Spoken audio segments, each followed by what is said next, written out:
So this video is about managing your own rental properties. And I did this on my own for quite a few years until I started getting more busy or busier. Is there such a thing? More busy? Okay, busier. And I said, okay, you know what? It's time to get a property manager. And it's if you get a property manager, also check their references, check their websites, call them, and at different times because if you have an empty property and they're going to be um, the tenants, potential tenants that are calling them. Sometimes they call after hours, so you need to do the same to see are you getting a call back. So do your due diligence when hiring a property manager. But if you're doing it yourself, a couple things you need to take into consideration. One is having access to run credit, run criminal background, run their information.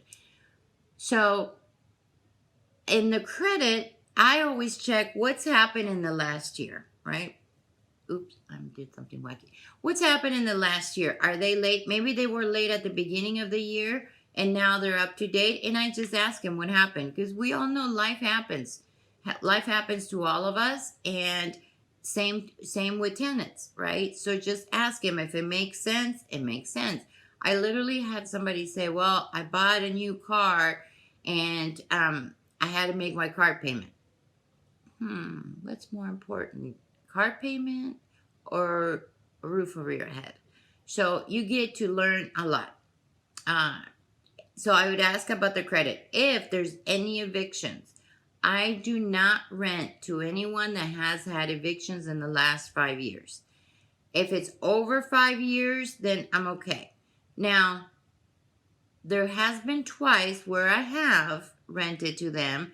It had been maybe 3.5 years because why they got evicted, they told me why. They had the proof why they got evicted.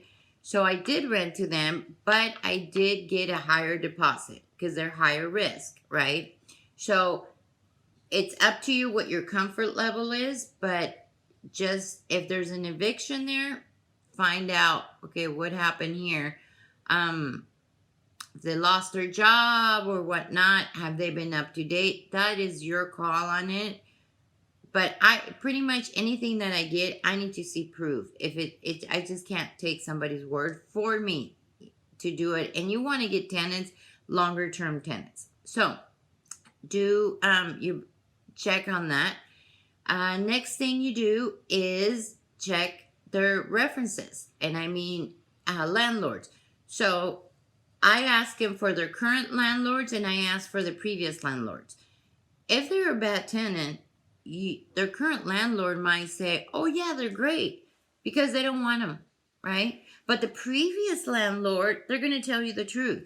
So I always ask for the last two landlords, right? Paycheck stubs. I call and verify the job, right?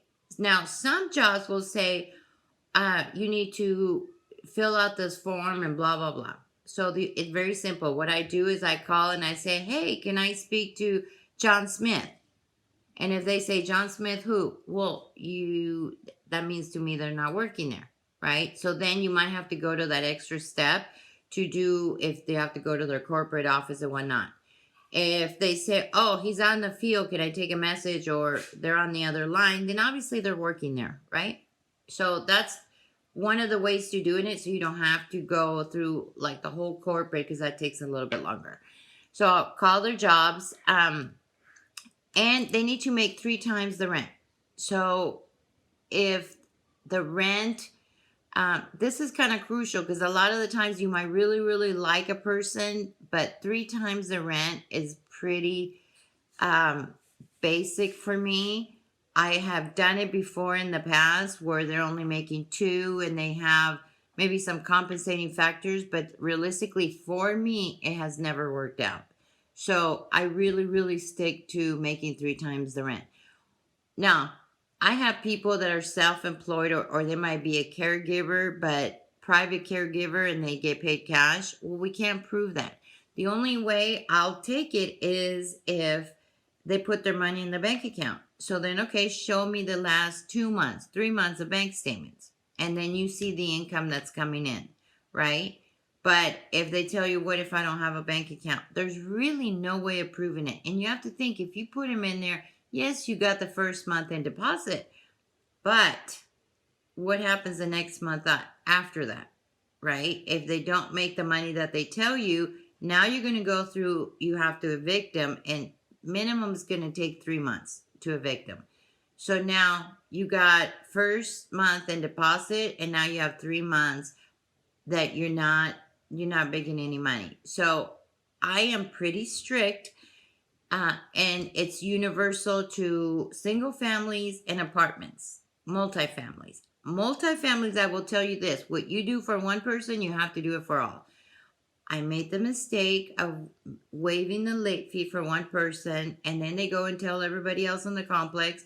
So now you have to wait a late fee for everybody. So stick to it. Whatever you decide, what your rules are, you have to stick to it, because you let one person get away with it, best believe that everybody else can say, well, that person got away with it. So you can't play favorites. Just stick to your plan and what your rules are, right? So I hope that's able to help you. And do your due diligence. Same thing when you buy a property, you do your due diligence with a tenant. It might take you a little bit longer to find the right tenant, but it's worth it.